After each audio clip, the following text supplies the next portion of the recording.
vamos a ofrecer a continuación una conferencia del padre Carreira titulada Stephen Hawking.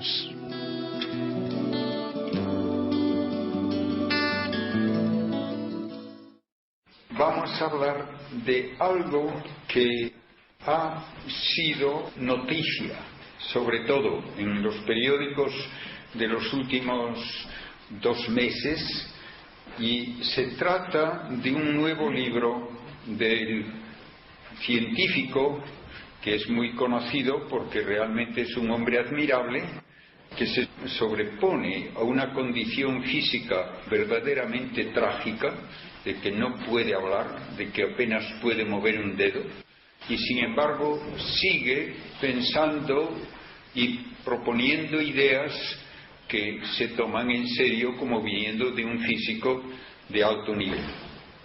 Aún así, yo no quiero quitarle a él el mérito que tiene tremendo, como digo, de su tenacidad, de poder trabajar en contra de o a pesar de una situación tan penosa. Pero también puedo decir, ya estudiando simplemente cuál es su categoría como científico, que no es un nuevo Einstein. ¿Qué quiero decir con esto? Que no nos ha dado ninguna nueva visión del universo que tenga importancia para entender a la física, no digo ya a la filosofía o la teología, sino para entender a la física. Y no es naturalmente acreedor tampoco a un premio Nobel, porque el premio Nobel solamente se da a alguien que, si ha propuesto una teoría, una nueva idea, ve comprobada su propuesta con un dato experimental que la refrenda. Hawking no ha propuesto nada que pueda tener comprobación experimental, por lo tanto no es en ese sentido acreedor a un premio Nobel que exige siempre ese refrendo. Lo que él ha contribuido más a la física teórica ha sido un, llamémosle, teorema que propone que la energía que hay en el campo gravitatorio de un agujero negro puede dar lugar a que se sinteticen pares de partículas y antipartículas. Y de ese par de partícula y antipartícula es posible que uno de los componentes caiga hacia el agujero negro y el otro, por reacción, se escape. Y entonces, al escaparse esa partícula, se lleva consigo algo de la energía que tenía el campo gravitatorio. Y como la energía es equivalente a masa, según la teoría de la relatividad, puede decirse que en ese proceso el agujero negro pierde masa. Cuanta menos masa tenga, más compacto es el agujero negro y más fácil es que de la energía de su campo se vuelva a formar otro par de partículas. Y en este proceso, de una forma muy gradual, se puede decir que termina por evaporarse el agujero negro. Esto es aceptado por los físicos, pero hablando de cuándo se va a evaporar un agujero negro, de los que pueden formarse lógicamente a partir de una estrella que tendrá probablemente de 10 a 30 veces la masa del Sol, ese proceso es tan lento que para que se evapore uno de esos agujeros negros se calcula una edad de un 1 seguido de 50 ceros en años. Para ponerlo esto en perspectiva, sepan que la edad del universo se escribe con el orden de un 1 seguido de 10 ceros, de modo que un 1 seguido de 50 ceros quiere decir una edad de millones de veces más que toda la edad del universo desde su comienzo hasta ahora. Como es obvio, esto es lo que no va a poder comprobarse en ningún experimento. Y entonces queda como una idea útil para hablar de la evolución del universo en gran escala, la idea de Hawking, de la evaporación de agujeros negros, y sí se ha tomado en serio. y no es una cosa descabellada, ni tampoco se toma como de ciencia ficción. Sin embargo, el que él hable de otros temas, sí puede decirse que hay que someterlo a una crítica constructiva, pero que siempre se espera cuando se propone alguna idea nueva de tipo científico. Recordemos que la ciencia es el estudio de la actividad de la materia, nada más. Y es un estudio que tiene que tener comprobación experimental, por lo menos posible en principio. Lo que nunca puede, ni siquiera en teoría, comprobarse con un experimento, se queda para elucubración matemática, o si quieren ponerlo de una manera un poco menos positiva, ciencia ficción. En esta categoría, pues, de lo no experimentable en principio, no solo por falta de medios técnicos, está el hablar de otros universos. Y está también el hablar de una etapa previa a la gran explosión con que comenzó el universo que estudiamos. Todos los científicos dirán que hablar de un antes del Big Bang no tiene sentido. La respuesta científica se da de una forma tajante, aunque pueda parecer un juego de palabras. ¿Qué hubo antes? No hubo antes. El tiempo y el espacio son solamente atributos de la materia existente, y por eso todo lo que llamamos la realidad material tiene que estudiarse a partir de ese momento. No había un espacio previo, vacío, y no había un tiempo previo. Esto nos cuesta trabajo aceptarlo, porque instintivamente uno piensa que el tiempo siempre puede mencionarse como una fase anterior y otra posterior, pero la ciencia nos dice que no es así. El tiempo es literalmente un atributo de la materia. Una vez que tenemos esto como una base aceptada por la ciencia como hoy la conocemos, recordemos que el primer libro de Stephen Hawking fue La breve historia del tiempo, y en este libro él aceptó la idea de un comienzo del Big Bang y llegó a proponer primero una manera meramente formalista, matemática, de evitar el comienzo implícito en el Big Bang, recurriendo a lo que él llamaba un tiempo imaginario. ¿Qué es en física y en matemática algo imaginario? Es una cantidad que se multiplica por la raíz cuadrada de -1, y como no existe una raíz cuadrada de -1, entonces a ese número, llamémosle así, que combina la raíz cuadrada de -1 con una cifra cualquiera, se le llama un número imaginario. Pues bien, él dice que si en las ecuaciones de la evolución del universo, en lugar de poner la variable tiempo, pone la variable tiempo imaginario, entonces no hay un comienzo. Y con eso quería evitar el hablar de un Big Bang que realmente implica un comienzo total, sin antes y sin espacio previo. A esto uno puede contestar que la ciencia habla de la realidad, no de ficciones matemáticas. ¿Qué es lo que nos dice la ciencia de la realidad material? Lo más elemental y lo más obvio es que tenemos que aceptar que las estrellas producen energía consumiendo un combustible nuclear que durante el 90% de su existencia es hidrógeno, y a partir del hidrógeno se forma helio en reacciones nucleares que tienen lugar si la temperatura es superior a 10 millones de grados. Para ponérselo en un contexto más cercano. El Sol es un reactor nuclear. La temperatura central del Sol se calcula en unos 15 millones de grados. Y allí, cada segundo, 800 millones de toneladas de hidrógeno se transforman en helio.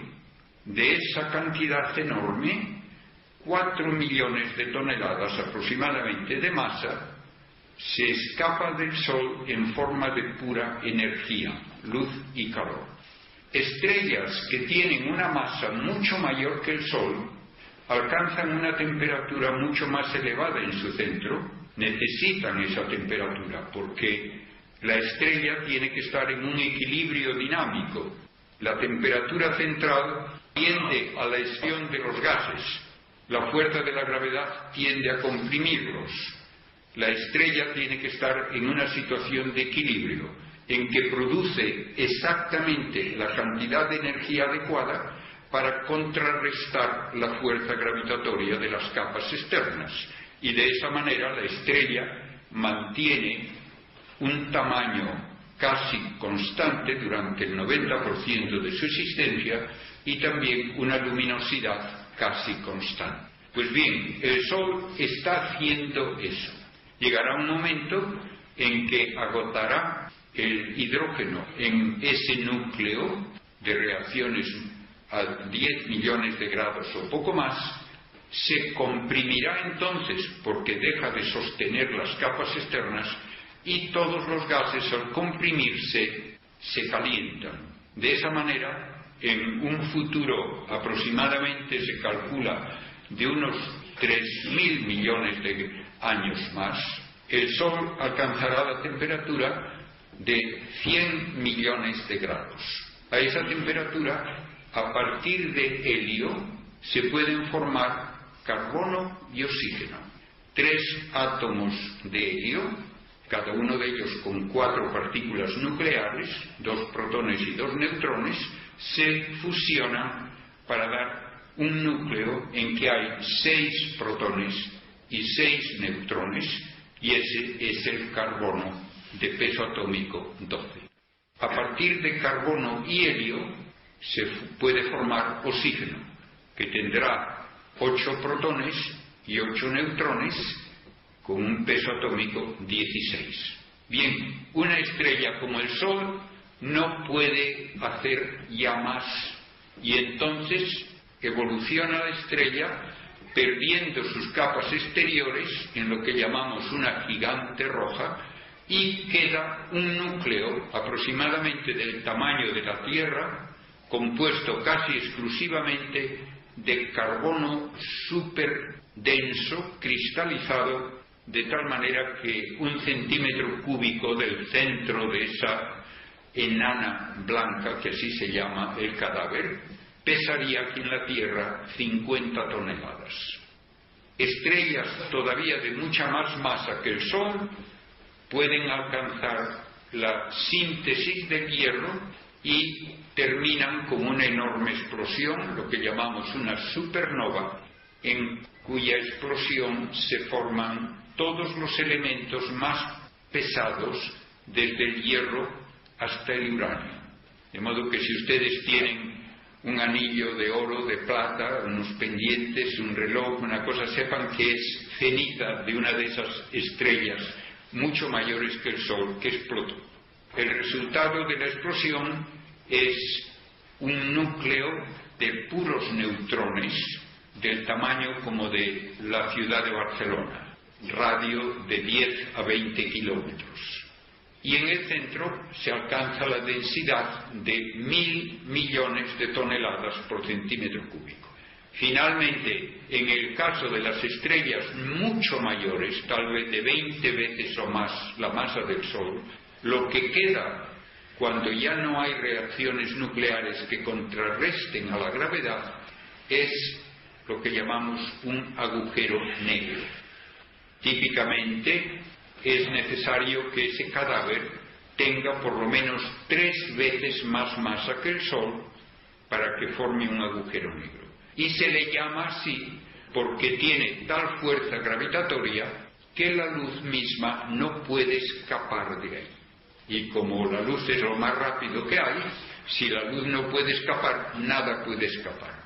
El resultado es una especie de pozo sin fondo donde puede caer toda clase de materia, pero nunca sale nada por sus propias fuerzas o energías. Todo esto lo predijo la teoría de la relatividad de Einstein, aunque él llegó a un momento en que pensó que debía haber algún truco de la naturaleza para impedir que se formasen los agujeros negros.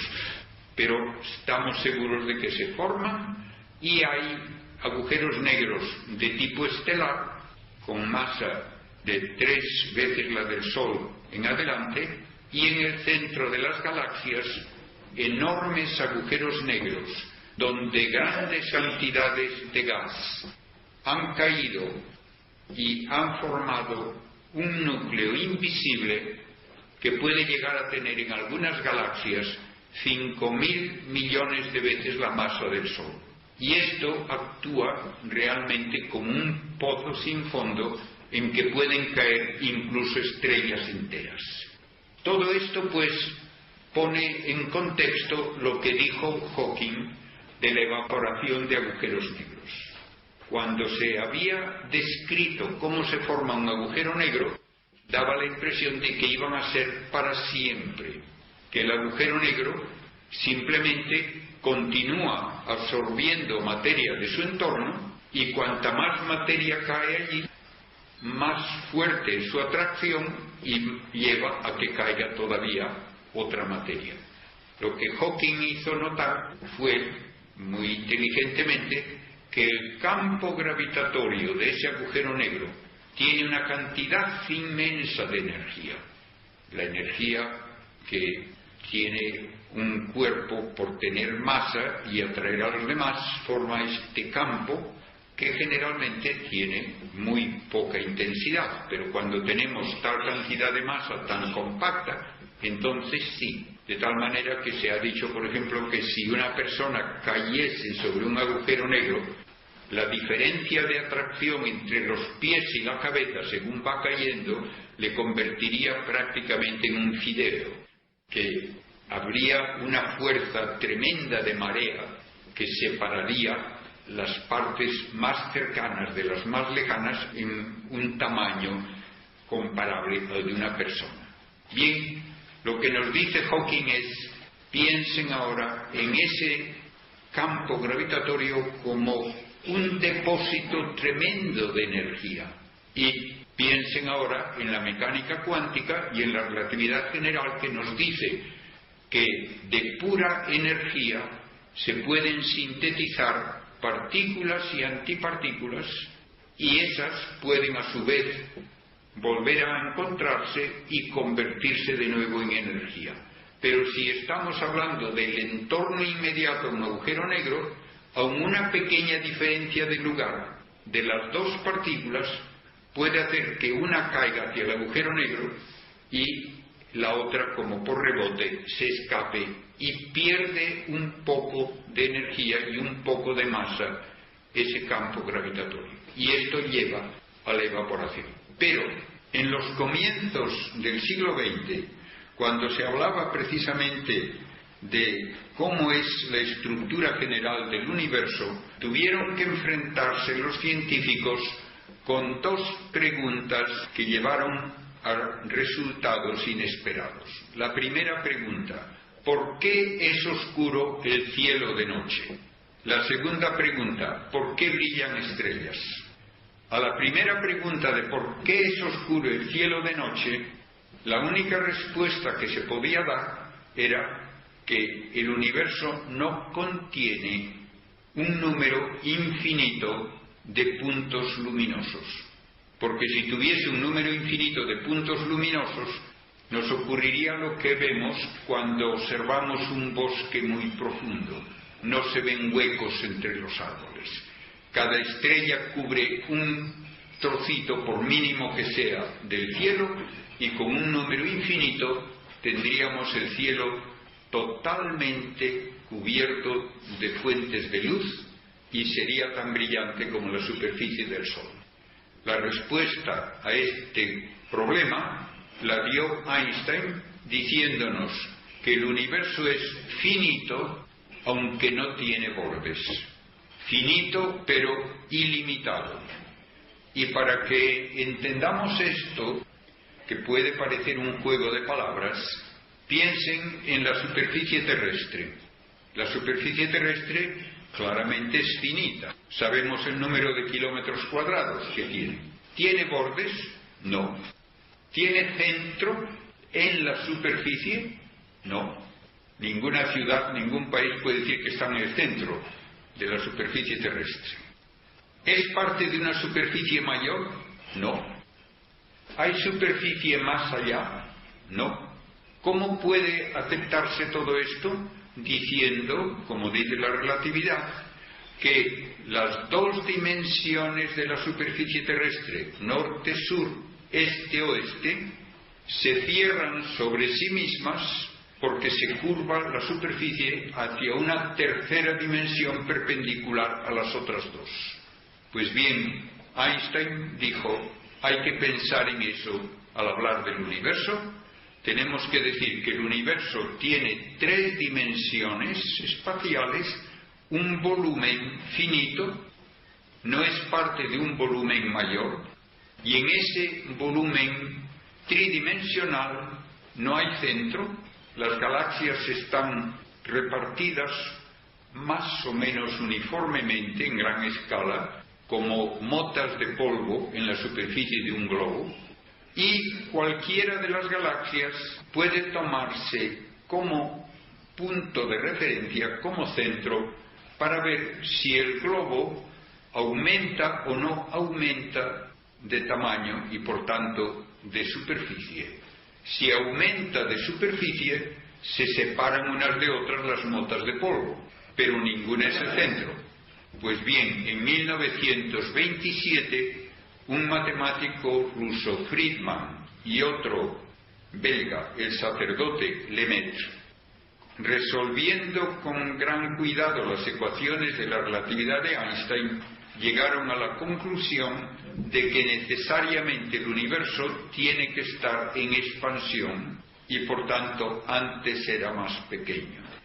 Y en 1929 Edwin Hubble anunció el dato experimental: todas las galaxias se alejan de todas, se alejan de nosotros y todas se alejan de todas. El universo pues es finito pero ilimitado y está en expansión. Y como es finito, hay un número finito de estrellas y por eso el cielo puede ser oscuro de noche. Incluso hay otra consecuencia que también a mí me parece muy importante, incluso más que el de la oscuridad, y es que si hay una masa infinita a mi alrededor, tendré un potencial gravitatorio infinito en este punto, y si esto lo aplico a todos los puntos del espacio, entonces no puede haber diferencias de potencial, y si no hay diferencias de potencial, no hay fuerza gravitatoria neta. Para decirlo de una manera más elemental, si hay una fuerza infinita tirando de mí hacia la derecha y otra igualmente infinita hacia la izquierda, y lo mismo de arriba a abajo y delante y atrás, no puedo moverme. No hay fuerza gravitatoria neta, no hay entonces movimiento. Así pues, tenemos que aceptar que el universo es finito y está en expansión, y por lo tanto que antes era pequeño, y tiene uno ya la base por la cual se llega a la idea del Big Bang, la gran explosión. Dando marcha atrás a la expansión, llega uno a un momento cero en que toda la masa del universo estaba en un único bloque, tal vez con un volumen menor que el de un átomo, no sabemos, y hay la gran explosión, que es el significado del Big Bang. Como teoría física, lo único que afirma esta teoría es que el estado más primitivo del que podemos tener datos físicos del universo es un estado de altísima densidad y temperatura, que ocurrió, hoy día decimos la cifra más exacta, hace 13.700 millones de años. ¿Podemos decir que hay prueba experimental de esto? Sí. Si yo voy por el campo y encuentro cenizas y unas piedras calientes, todo el mundo aceptará que allí hay una hoguera, los restos de una hoguera. Pues bien, no sabré quién causó la hoguera, pero sé que hubo una hoguera. Nosotros hemos encontrado las cenizas del Big Bang. Ya en 1948 se había calculado por George Gamow que en los primeros 20 minutos de esa gran explosión la temperatura excedía los 10 millones de grados y se pudieron formar átomos de hidrógeno y de helio, y el cálculo indicaba que debía ser el resultado una masa de hidrógeno de unas 3/4 partes de la masa total del universo y una masa de helio aproximadamente 1/4 parte. Y como el hidrógeno pesa 4 veces menos que el helio, eso quería decir que de cada 100 átomos, 90 serían hidrógeno, 10 aproximadamente helio. Y esto es todavía lo que el universo es ahora. De modo que el universo es el resultado de esas reacciones nucleares del Big Bang y apenas hay nada de todo lo demás, aunque ese casi nada es lo que permite que exista un planeta como la Tierra y que existamos nosotros. Pero desde el punto de vista de las estadísticas, por cada millón de átomos de hidrógeno hay 100.000 de helio y a lo mejor hay 100 de carbono y 8 de oxígeno y menos de todo lo demás. Así pues, necesitamos aceptar este comienzo del universo y aceptarlo también para poder explicar que todavía brillan estrellas. Porque si el universo fuese eterno, ya todas las estrellas habrían consumido su combustible y no podría haber estrellas brillando todavía. Los científicos se dieron cuenta de la alternativa, especialmente en los años 40, 50, 60, y hubo un grupo de ellos, Hoyle, Bondi, Gould especialmente, que propusieron la creación continua de nuevos átomos de hidrógeno para permitir que se formasen nuevas estrellas para reemplazar las que se iban apagando. Entonces ellos querían un universo eterno, no evolutivo, sin Big Bang, pero con creación continua de materia. Ahora bien, uno puede decir, ¿qué es más sencillo? ¿Decir que se crea todo el universo de un golpe o que se está creando constantemente nueva materia? Pues puede decir uno que depende del gusto de cada uno. Pero las consecuencias físicas de ambas teorías, una y otra vez, han ido en contra de la teoría de la creación y se ha abandonado completamente.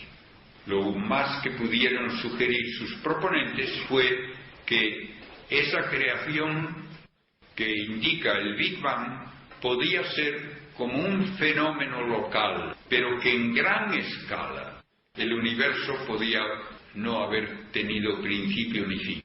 Ahora nos encontramos con una propuesta que no puede tener comprobación experimental y por lo tanto no se ha tomado en serio y, como dijo un científico ruso de mucho prestigio, Yakov Zeldovich, el Big Bang es parte tan firme de la ciencia moderna como pueda serlo la mecánica de Newton. No hay alternativa científica.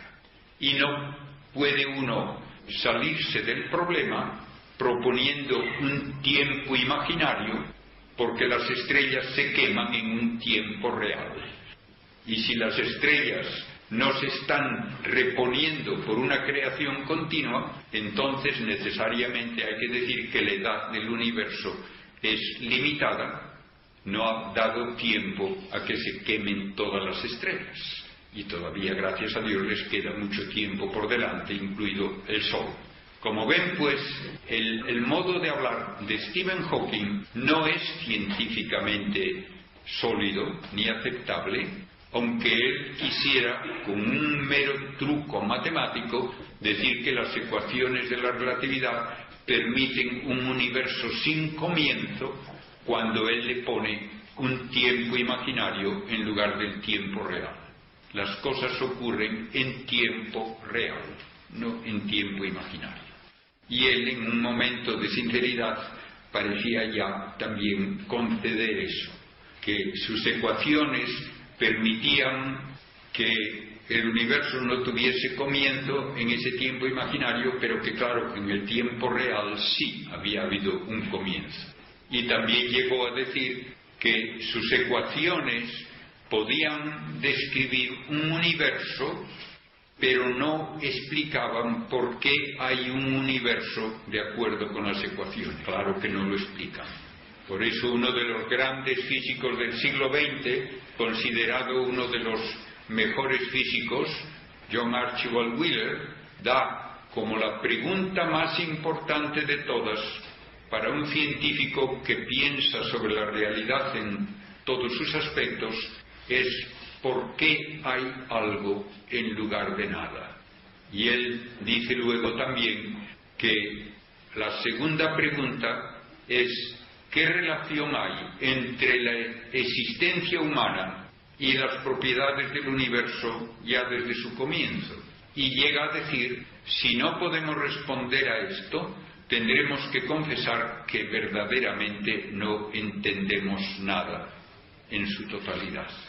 Entendemos las cosas que ocurren en nuestro ámbito experimental más o menos inmediato, pero no entendemos toda la realidad. Bien, este libro de Stephen Hawking, como saben ustedes, tuvo un éxito enorme. Se vendieron, creo que más de 1 millón de ejemplares del libro. Bien, poco tiempo después, unos años después, ahora mismo no recuerdo cuántos, Stephen Hawking publicó otro libro con el título de Universos Bebé. Cuando alguien le preguntó por qué había escrito ese segundo libro, tal vez con un sentido de humor inglés, pero también muy realista, dijo, porque me hacía falta el dinero. ¿Qué proponía en ese segundo libro? Proponía que los universos debían aparecer espontáneamente porque la mecánica cuántica permite que todas las posibilidades de una ecuación de onda se realicen con diversa probabilidad. Y hay quienes dicen que tienen que realizarse, de hecho, todas las posibilidades. Para que ustedes entiendan esto de una forma casera y no con lenguaje muy altisonante, piensen, ¿es posible que en un juego de lotería, digamos que tiene 50.000 números a la venta, le toque el gordo a cada uno de esos números? Pues sí, es posible. ¿Qué ocurre? Que le toca a uno. Dicen estos mecánicos cuánticos, todos los demás números tienen igual derecho a que les toque. Por lo tanto, tiene que tocar a todos. Pues no les ha tocado. Pues consuélense. Tiene que haber 50.000 universos y en cada uno le toca el gordo a uno de esos números. Y si a usted no le ha tocado en este universo, consuélese que le tocó en otro. Como ven, uno no toma en serio eso. Pero, utilizando este modo de pensar, ha habido quienes han dicho que todas las posibilidades de universos tienen que realizarse de hecho. Y entonces Stephen Hawking propuso también que si hay una concentración de materia, como la que hubo en el comienzo del Big Bang, donde hay una densidad inmensa y una temperatura inmensa, entonces espontáneamente se forma un universo. Y llegó a proponer que tal vez una tecnología futura podría en el laboratorio comprimir unos cuantos kilos de masa hasta que alcanzasen la densidad y temperatura del Big Bang y que entonces se formaría otro universo. No dice que iba a ocurrir a este si se le forma otro universo en un laboratorio, pero bien, hay gente que no se preocupa de esos detalles. El resultado es que él proponía que tal vez a partir de situaciones de altísima densidad de un universo podían nacer otros, y a eso le llamaba los universos bebé, y que eran como grumos que espontáneamente salían de un universo y luego crecían y daban sus propios grumos también, y así una multiplicidad indefinida de universos. Tuvo, sin embargo, la honradez de decir en un artículo sobre el tema que alguien podría decirle que hablar de esos otros universos bebé no era más científico que lo que se cuenta apócrifamente, pero se cuenta, de que en la Edad Media se discutía cuántos ángeles cabían en la cabeza de un alfiler. Pues bien, yo le doy la razón a Hawking. No tiene más valor lo que él propone de los universos bebé que lo de calcular los ángeles que caben en la cabeza de un alfiler. Es puro perder el tiempo. Si quieren llamarle ciencia ficción o filosofía ficción, lo que quieran, pero no creo yo que nadie lo tome en serio. Aunque recientemente hay la teoría de supercuerdas que va por ese camino. ¿Qué son las supercuerdas? Una construcción teórica que propone que los últimos elementos constitutivos de la materia, en lugar de ser partículas puntiformes muy pequeñas, son hilitos sin espesor medible, con diversa longitud, que pueden estar o sueltos o enroscados y que vibrando de diversas maneras producen todas las partículas que observamos.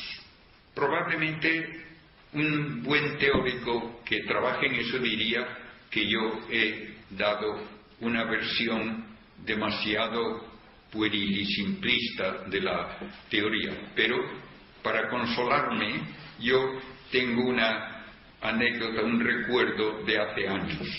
Estaba yo en Estados Unidos, recibí una revista, Physics Today, que es la revista de prestigio donde se anuncian las cosas más interesantes, y miré en la sección de libros a ver qué recensiones podrían interesarme. Y vi que había una recensión de un libro con el título Supercuerdas. Estoy hablando de hace 25 años, por lo menos.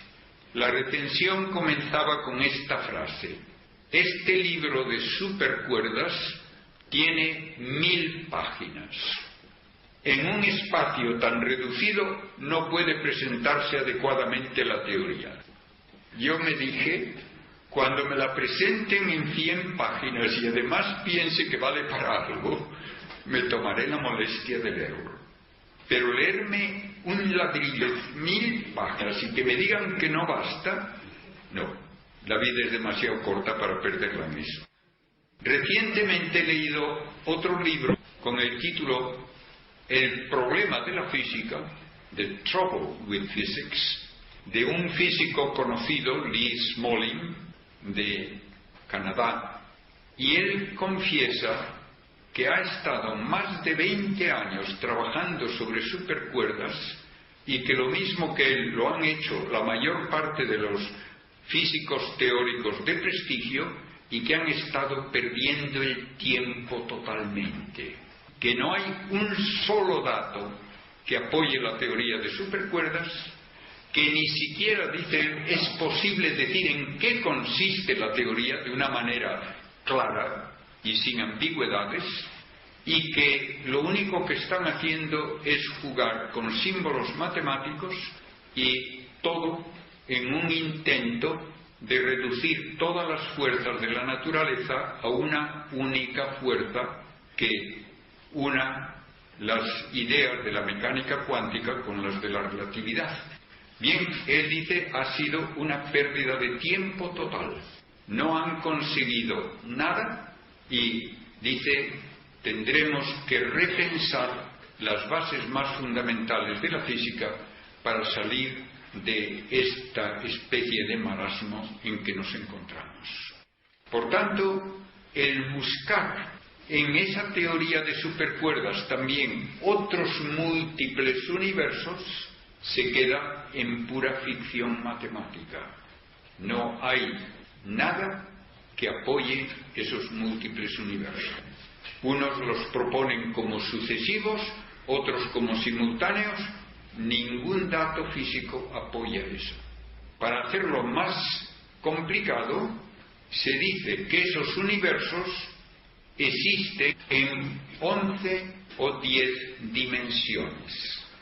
Y yo recuerdo en un congreso al que asistí, en el que intervine en Filadelfia hace unos años, que se decía por uno de los ponentes que según la teoría de las supercuerdas, que él se tomaba muy en serio, un universo tenía que estar de nosotros a una distancia no superior a 1/10 de milímetro. Yo realmente no pude menos de decirle al final de la conferencia que no podía tomar en serio eso cuando se basa en hipótesis que no tienen ningún dato experimental en su favor y que lo único que hacen es jugar con símbolos matemáticos. Bien, ¿qué hace ahora Hawking en su último libro? Le llama El Gran Diseño, The Great Design. En este libro, que yo tengo y he estado leyendo hasta donde me llegó la paciencia, porque hay también una reacción ya de que perder el tiempo no.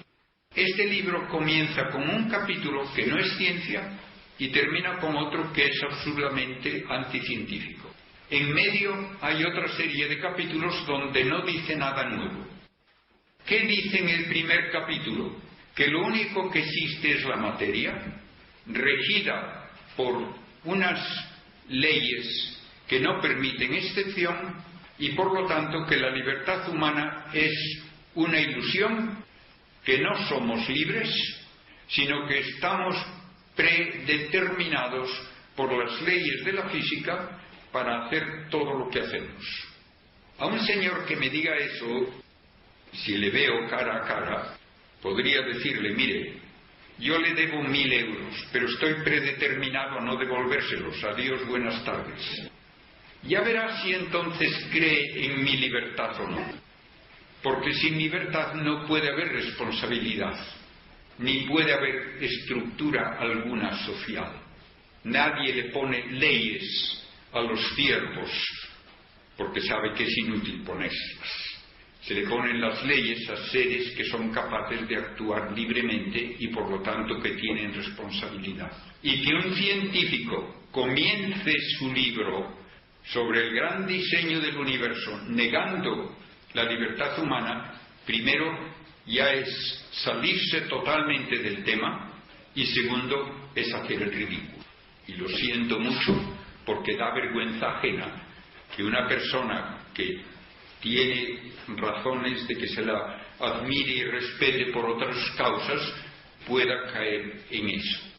Como eso no lo apoya nada más que en el prejuicio de que lo único que puede existir es la materia con sus leyes que la rigen con 4 fuerzas a las cuales hay que atribuir todo, no da razón alguna de la realidad humana tal como cada uno de nosotros la experimenta, pues ahí no hay nada que decir ni que comentar. Simplemente me parece, como digo, penoso el tener que ver a alguien que está hablando con tan poco sentido realista que cuesta trabajo pensar que lo dice en serio. El resto del libro habla de cosas conocidas de astrofísica en cuanto he podido juzgar, pero llega al capítulo final, y en el capítulo final se saca otro truco de la manga, y el truco es que Según algunos cálculos, toda la masa del universo tiene un equivalente energético que se puede calcular.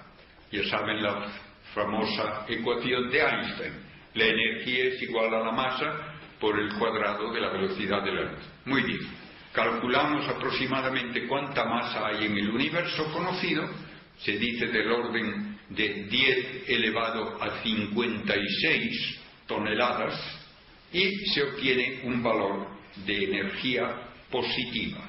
Luego hace un cálculo de todo lo que es la energía gravitatoria debida a esa masa y llega a la conclusión de que hay una cantidad igual de energía negativa, porque la energía gravitatoria en los cálculos que hacemos generalmente tiene un signo menos. Pues entonces ya tiene el truco más maravilloso.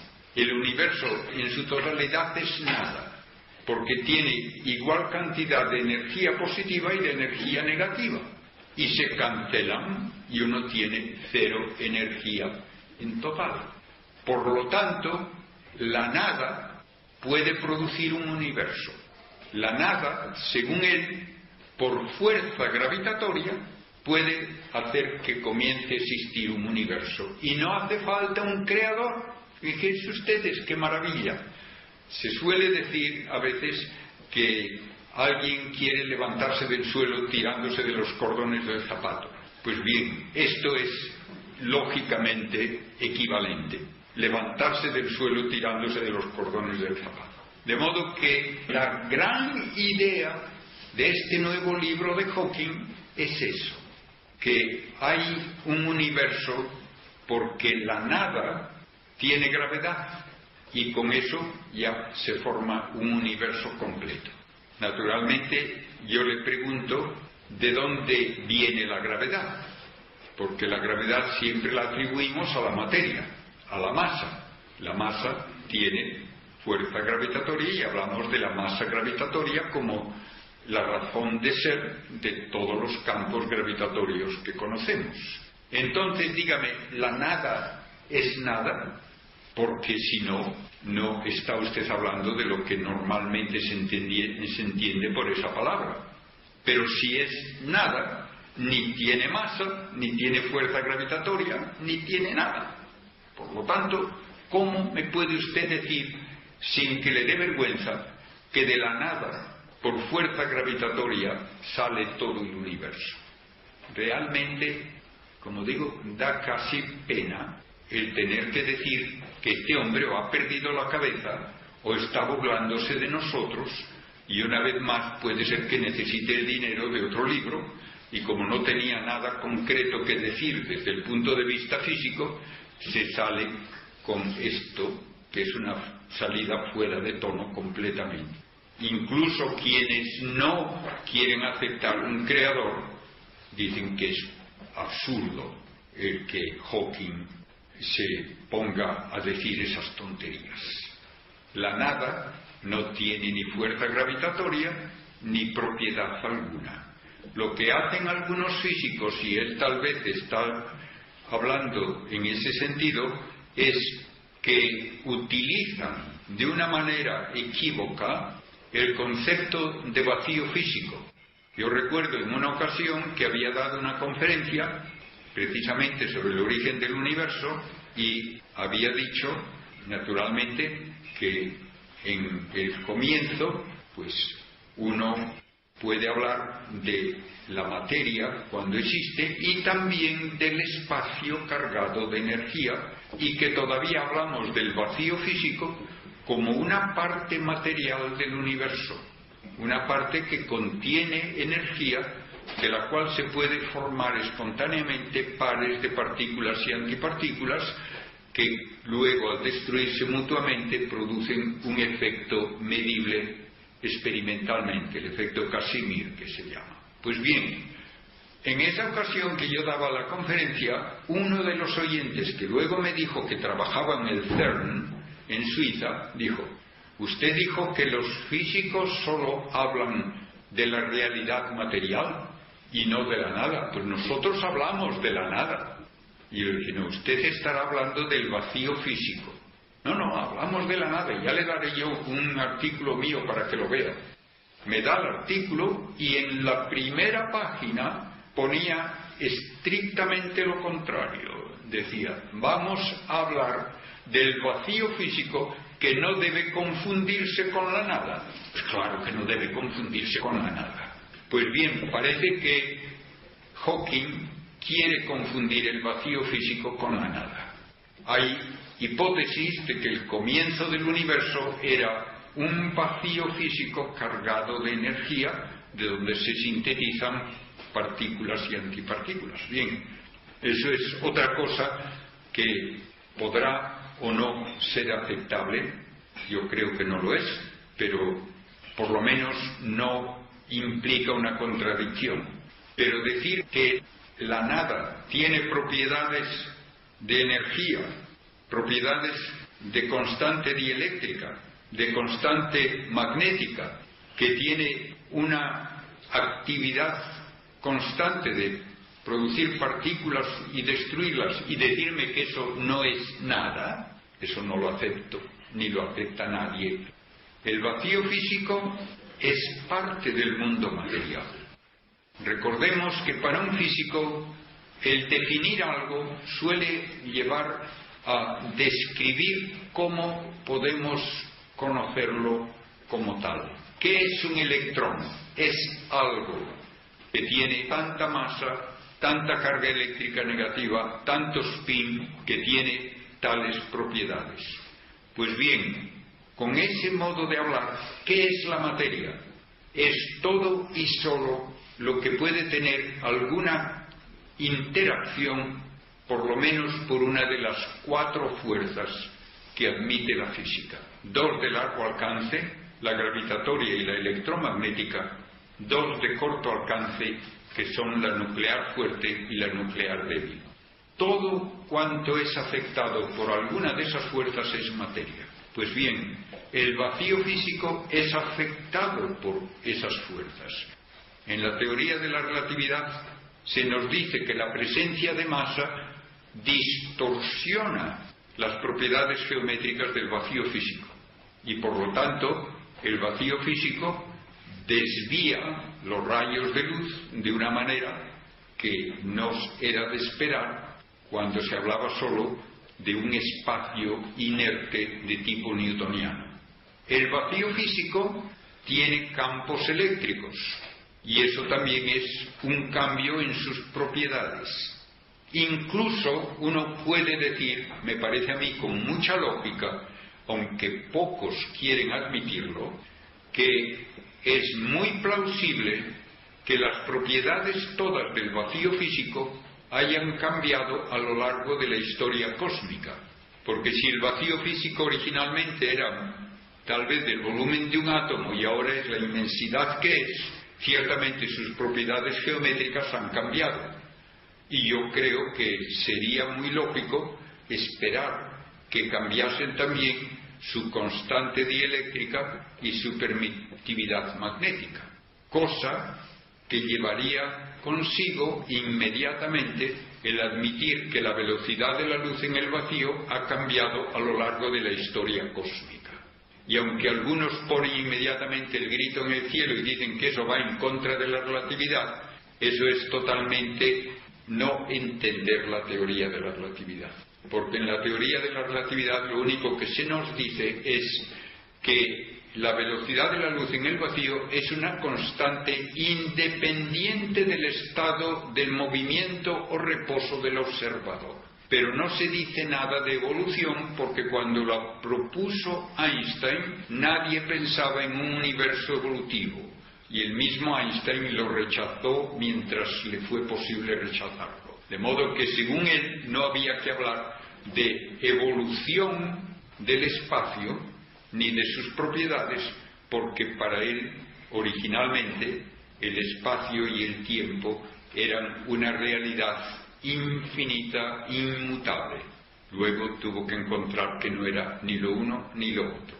Bien, con esto, como ven ustedes, estoy puntualizando que el vacío físico es parte del mundo material, es tan materia como esta mesa, y por lo tanto, si se atribuye al vacío físico inicial el que aparezcan luego partículas y antipartículas, no tengo inconveniente alguno, porque tengo bien aceptada la conversión de energía en partículas y viceversa. Pero que se me diga que ese vacío físico es la nada, eso no lo acepto. Me parece que es un juego de palabras totalmente inadmisible y que puede ser que haga famoso otra vez a Stephen Hawking y que ayude a vender su libro, pero que no contribuye nada a nuestro conocimiento de la ciencia. Como ven ustedes, pues, hablando del libro, tiene uno que entender el modo en que ha cambiado el modo de hablar de este autor, que honradamente, si no estuviese en una silla de ruedas, probablemente no sería famoso. Hay otros físicos de calibre comparable o mayor, con una salud normal, y no son conocidos por la inmensa mayoría de la gente. Le admiro por su tesón y su manera de trabajar con tantísimos problemas de salud, pero sus ideas no son valiosas porque él esté haciendo ese esfuerzo verdaderamente admirable de trabajar. No, sus ideas hay que verlas dentro del entorno de todo lo que es el panorama de la física actual. Acabamos de escuchar al padre jesuita, padre Manuel Carreira, en esta conferencia sobre Stephen Hawking.